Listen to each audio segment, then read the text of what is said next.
Hello and welcome. Today we have a topic cell division with us. We are continuing our cytology or cell biology's topics, and today we are with the new topic cell division or cell cycle.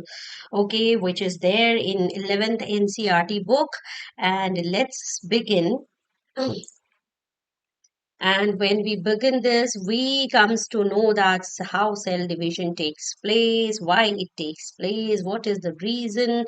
These all things comes in our mind और हमारा mind कि भाई cell division होता है तो क्यों होता है, क्या कारण होते हैं, ये सारी बातें सबसे पहले हमारे माइंड में आती है कि सेल डिवाइड तो होता है एक से दो, दो से चार, चार से छह। जब ये सेल्स का डिवीजन हुआ तभी ये सृष्टि का निर्माण हुआ, ये पूरी दुनिया का डेवलपमेंट हुआ, इवोल्यूशन हुआ। तो भाई ये सेल डिवाइड आखिर होते कैसे हैं और इसके बारे में जो स्टडी की है वो किसने स्टडी की है, कैसे स्टडी की है। So let's turn all the stones one by one. Now we will see the why does the cell divide, or why it need to divide. So they need to divide for the growth and development and for reproduction. There are two important factors जिसकी वजह से cell divide होता है। Cell या तो growth और development के लिए डिवाइड होता है या रिप्रोडक्शन के लिए डिवाइड होता है। अच्छा, इससे पहले मैं आपको एक बात बताना चाहूंगी कि यूकैरियोटिक सेल्स जो होते हैं, all eukaryotic cells divide in a different manner compared to that of the prokaryotic or any other primitive cells. Okay, and at the same time there is also one more important fact कि हमारे body के सारे cell divide नहीं होते हैं। हमारे cell हमारी like they do divide when they require, like for wear and tear, for repairing। Body में कहीं इंजरी हो गया, हमारा स्किन में हम देखते हैं कि यहाँ ब्लड क्लॉट बन जाता है, रिपेयर होना होता है, तो वो डिवाइड होते हैं। उस वक्त वो सेल डिवाइड होते हैं in order to make their clone, उनका खुद का कॉपी बनाने के लिए they use to divide. Okay, तो हमारा जो ग्रोथ और डेवलपमेंट का प्रोसेस होता है उसके लिए सेल डिवाइड होते हैं। या फिर दूसरा जो पॉइंट लिखा है रिप्रोडक्शन, यानी कि रिप्रोडक्शन के लिए सेल डिवाइड होते हैं। तो हाउ दे डिवाइड की we know that gamete formation takes place in human beings as well as all other organisms which are reproducing sexually. तो सेक्सुअली रिप्रोडक्शन के लिए, सेक्सुअल रिप्रोडक्शन जो होता है उसके लिए भी सेल का डिवीजन होना जरूरी है। एंड देन गैमीट्स फॉर्मेशन होता है और gametes fuses together and they gives rise to a new offsprings that you might have studied in your previous chapter of sexual reproduction. Now we will come to know that cell divide होता है, cell में division होता है, तो वो किस किस process से डिवीजन कैसे कैसे होता है उसको हम स्टेप बाय स्टेप पढ़ेंगे। उसके अलावा हमको एक और इम्पोर्टेंट बात है जो हमें ध्यान रखना है, वो है कि सेल की लाइफ साइकिल। हम जानते हैं कि जो भी प्राणी, जो भी जीव इस दुनिया में जिंदा है, जीवित है, वो जीवित है तो उसकी एक लाइफ साइकिल है, एक उसका एक from the what we can say birth to death, एक हमारी सभी की लाइफ साइकिल है। तो इसी तरीके से सेल की भी एक लाइफ साइकिल होती है, वो भी बॉर्न होता है और फिर उसका बर्थ होता है उसका भी, और फिर वो डेड भी होता है। ओके, तो हम इन ह्यूमन इसके आगे हम ये भी पढ़ेंगे कि सेल की लाइफ साइकिल क्या है और सेल कैसे बॉर्न होता है और कैसे उसकी डेथ होती है। So see and for understanding this it's I would like to take I would request you to go through your NCERT book. NCERT book में सेल डिवीजन चैप्टर जो है उसको एक बार अच्छे से पढ़िए। वैसे मैंने भी एनसीईआरटी बुक का एक book read line by line, step by step मैंने एक उसका भी वीडियो बनाया है, तो that you can go through. I will put the link in this. So see, cell cycle, cell division is a very important process in all living organisms. These are the words taken from NCERT book. During the division of a cell, DNA replication and cell growth also takes place. जब cell divide होता है तो उसके आसपास DNA का replication, मतलब DNA का replicate होना, सेम टाइप का डीएनए बनना, and cell growth also takes place. Also, these processes, that is cell division, DNA replication, and cell growth, uh, hence have to take place in a coordinated way to ensure correct division and formation of progeny cells containing intact genomes.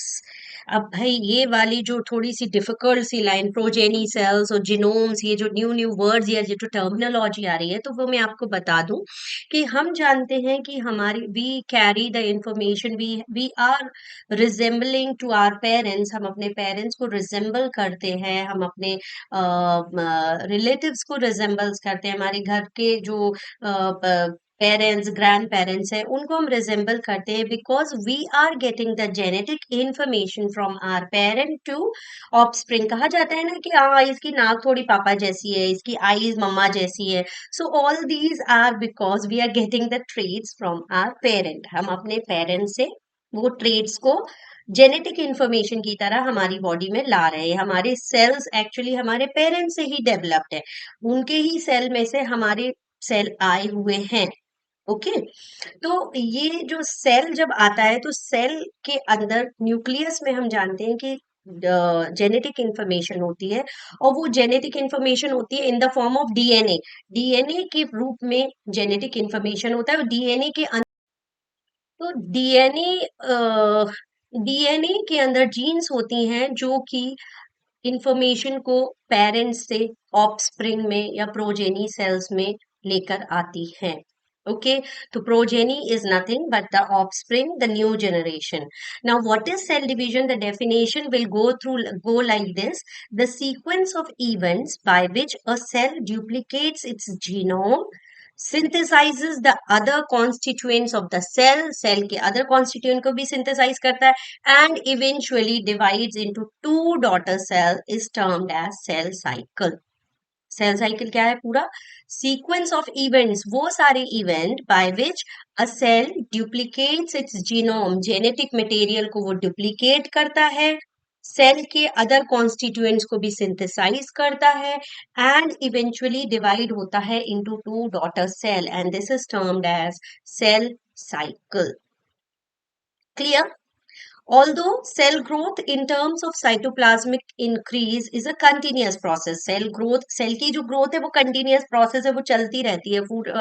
like for example RBCs जो है, RBCs की जो life span है वो around 120 days है। In the same way liver cell की life span is it is different. So ये जो डिफरेंट डिफरेंट लाइफ स्पैन होती हैं, कोई 24 घंटे, कोई 120 दिन, कोई 30 दिन, तो वो अपने पूरे जो लाइफ स्पैन है उस समय में पूरा ग्रोथ का प्रोसेस तो चलता रहता है, उसका साइटोप्लाज्म का इंक्रीज डिक्रीज वो तो चलता रहता है, कंटिन्यूअस प्रोसेस है। But DNA synthesis occurs only during one specific stage in the cell cycle. Cell के साइकिल में डीएनए की जो सिंथेसिस है, this DNA synthesis occurs only during one specific stage in the cell cycle. The replicated chromosomes are then distributed to daughter nuclei by the complex series of events during cell division. DNA का synthesis अलग होता है, और replication जो होता है, जो chromosomes का replication होता है वो अलग किसी phase में होता है, और वो फिर न्यूक्लियाई डॉटर न्यूक्लियाइज में चले जाते हैं। तो यहाँ पेरेंट न्यूक्लियाई और डॉटर न्यूक्लियाई न्यू टर्मिनोलॉजीज है which you have got here. Parent cell और दूसरा है आपका डॉटर सेल। ओके, तो पेरेंट सेल से डॉटर सेल फॉर्मेशन होता है, एक पेरेंट से दो डॉटर सेल्स बनते हैं, या दो से ज्यादा भी जो बनते हैं वो मैं अभी आपको बताऊंगी। Haploid and diploid is also new terminologies which are going to learn in this. Haploid. In this chapter, you're going to learn about haploid, diploid. Okay, these are the new terminology which you are going to get. So the parent cell is the cell which is going to divide. जो divide होने वाला है वो parent cell कहलाएगा. The new cells which are formed, they will be called as daughter cells. And haploid is the number of chromosomes. If for example in a parent cell, suppose the number of chromosome is 2n, okay, या total number of chromosome जैसे human body में होते हैं, human cells में 46 होते हैं. So if it will be half, like they will become only n, n रह जाएंगे या 23 हो जाएंगे, तो दिस सेट ऑफ क्रोमोसोम्स अगर उसमें हाफ हो जाते हैं, तो वो सेल जो the new cell which will be formed, it will be called as haploid set of chromosome. उसमें क्या है, haploid set of chromosome, it will be a haploid cell. And diploid cell is having the same number of chromosome, this 46, having the same number of chromosomes. So I hope this is all about what is cell cycle. Cell cycle का ये definition आप अच्छे से learn कर लीजिएगा, because when we are talking about the complete cell cycle, so cell cycle is actually basically it is divided into two phases. दो phases में ही divide किया जाता है cell cycle को, interphase and M phase. Interphase and M phase. Interphase is actually comprises of 95% of the whole cell cycle, and M phase केवल 5% का होता है, जो mitotic phase भी कहलाता है.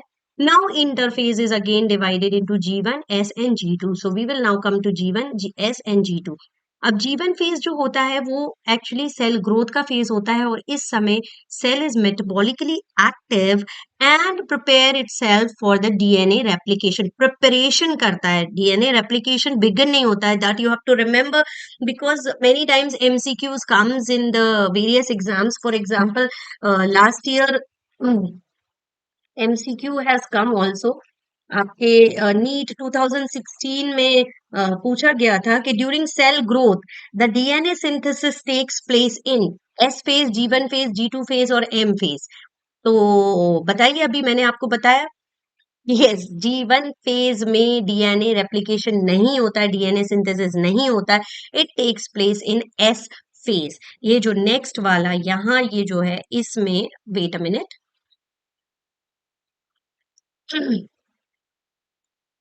इसमें डीएनए रेप्लिकेशन हो रहा है. It start synthesis, S phase is synthesis phase.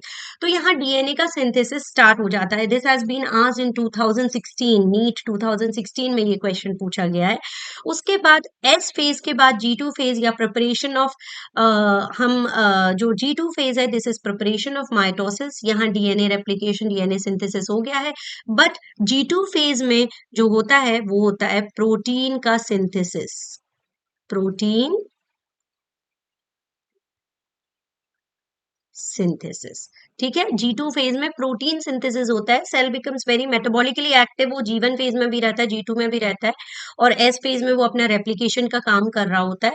और उस जी2 फेज के बाद फिर सेल आता है into the division phase which is mitosis phase. And mitosis के 4 डिफरेंट स्टेजेस हैं, और वो 4 स्टेजेस को आप ऐसे न्यूमोनिक की तरह याद कर सकते हैं. ये न्यूमोनिक जो है वो है pee on the mat, that is prophase, metaphase, anaphase, telophase and then cytokinesis. Okay, ये जो 4 फेजेस होते हैं वो कैरियोकाइनेसिस के पार्ट है. और लास्ट में जो साइटोप्लाज्म और सेल का डिवीजन होता है, मतलब पहले सेल के अंदर न्यूक्लियस डिवाइड हो जाता है, न्यूक्लियस के अंदर का क्रोमेटिन फाइबर जो क्रोमोसोम्स है वो डिवाइड हो जाते हैं, 2 न्यूक्लियस बन जाते हैं, और उसके बाद फिर सेल का साइटोप्लाज्म भी डिवाइड होना शुरू करता है. तो इस तरीके से एक सेल से 2 सेल आसानी से सेम टू सेम बन जाते हैं.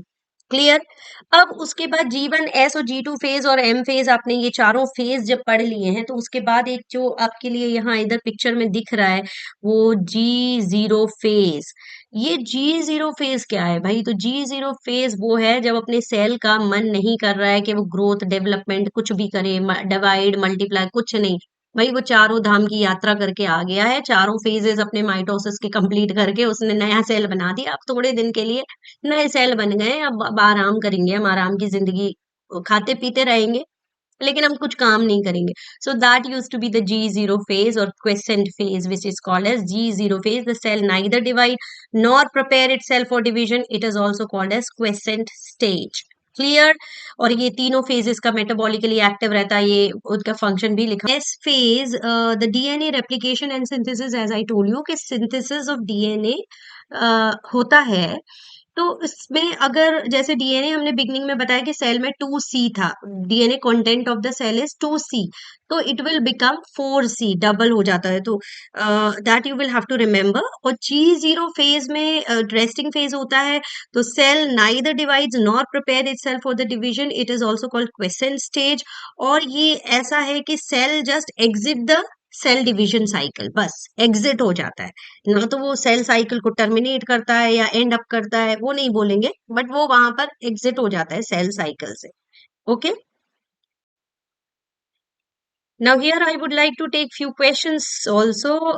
अभी मैं आपके सामने कुछ क्वेश्चंस लेना चाह रही हूँ, जो कि हमारे लास्ट ईयर के नीट में भी एमसीक्यूज क्यूज आए थे। So what is the correct sequence of phases of cell cycle?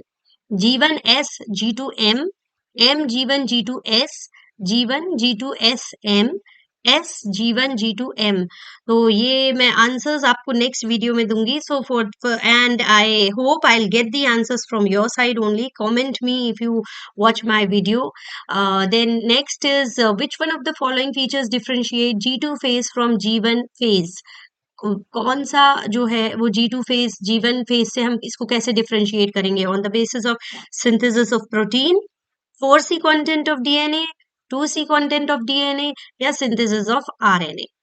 Cell in G0 phase terminate the cell cycle, exit the cell cycle, enter the cell cycle, or suspend the cell cycle. I hope I'll get these answers from your side. Indeed, please comment me in the comment box. There are only 3 questions, and do inform me if you feel that more questions are to be added. MCQs I should take more. So do just give me a comment. Bye bye.